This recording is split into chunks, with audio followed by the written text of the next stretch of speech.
LAUSD has a new leader. Longtime educator Andrés Chait has been selected to lead the school district and had been acting as the superintendent since Alberto Carvalho was placed on leave in February amid that FBI investigation. And here with us here now this morning live himself is Andrés Chait. Thank you so much for being here. We really appreciate you coming in. Of course, my pleasure. Okay, so first of all, you were an elementary school teacher. You get into the administrative side. You were elementary school principal, chief of school operations, but now you're in this position. How excited are you, and what do you see as the future?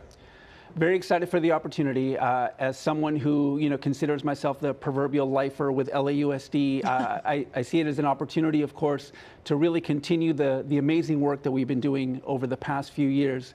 Again, any opportunity that I have to serve this community, I very much embrace it. Really amazing. You have been, of course, as the acting superintendent since February. Thought it was so interesting. They announced you yesterday. They didn't decide to do a public search, and the entire board voted for you unanimously. Was this a surprise for you, or did you feel the support over the past few months? Well, I've certainly felt the support. Over the past 4 months, we've certainly had some challenges that we've had to face together as a community.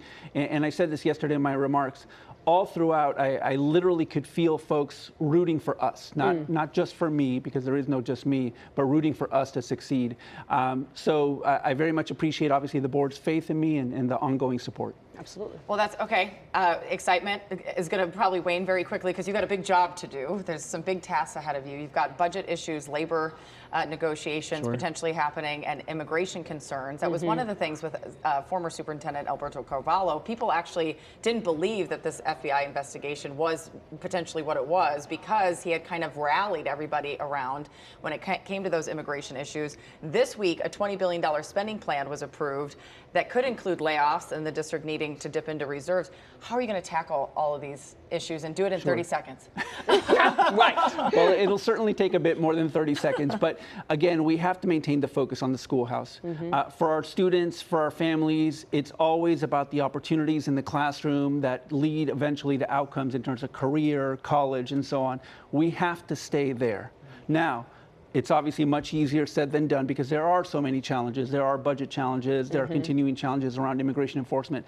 Our job as sort of the external folks is to be that service and support so that our families, our staff, our students can maintain the focus in the classroom. Absolutely. The one concern I've seen about you is that this is the only school district you've worked in, as opposed to Carvalho, who had experience in Miami and other districts. How are you going to navigate that, and do you see that as something that you need to work over?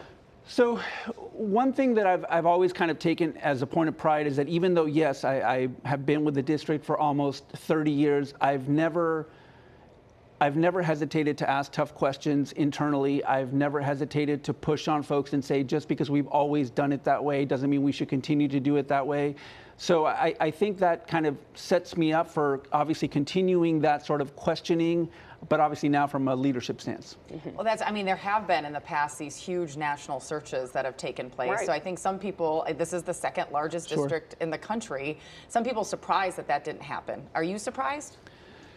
I think given the circumstances, I'm not entirely surprised. Again, if we were in a different place in terms of academic outcomes and our levels of success, I could certainly see a need for that. But given that we're coming off of 3, and this is a little bit of, I guess, breaking news, about to be 4 years of sustained academic success, I could see why we would want to just continue that and maintain that momentum. Okay, give us more of the breaking news, because I love breaking news. Sure. So again, the data is still not quite final, but when you look at the SBA data, essentially the state tests that the kids take in April and May, our initial outcomes are looking very, very positive. Well, that is good to know. Okay, so you've been with the district for so long, which means you know the ins and outs of it. Now that you're in charge of it, is there something that you've always wanted to tackle that you feel the district has not tackled enough? What would that be? Well, there are many things. I'm sure. In a district as big as ours, there are a number of things. One, and I'll just pick on one for now, is really about communication and access. We have so many amazing programs and resources in LAUSD, not to mention our partner resources. But what I often hear from parents is, how do I get there? How do I access it? Who do I need to talk to? And so on. How can we make our district more manageable for our families? And again, it starts with, I know it'll sound very simple, but it starts with something as simple as when we send newsletters, communications out, instead of spamming families with literally dozens of messages, and I say this as a district parent, we've pivoted to one weekly communication. Our parents know now every Wednesday afternoon they're going to get a newsletter. It's going to have all they need to know for that week. Again, sounds simple, but it's a critical change. Yeah. Okay, Andreas, you're being a low-key guy here, but I've read things that, like, at school board meetings, you'd sometimes have to sit in the back and you made people laugh. Are you a jokester on the inside? I mean, I have a good sense of humor. He's like, I don't want to do false advertising here. Right. I'd rather set that bar a little bit low. That's funny. But again, as part of my support role in the boardroom, I very much appreciate one of the perks is talking to folks and engaging with the community, engaging with parents. Even sometimes when folks are a little upset, you know, if you can make that connection, if folks feel heard, frankly, Parents it puts them in a better place. You've got to be kidding. I know.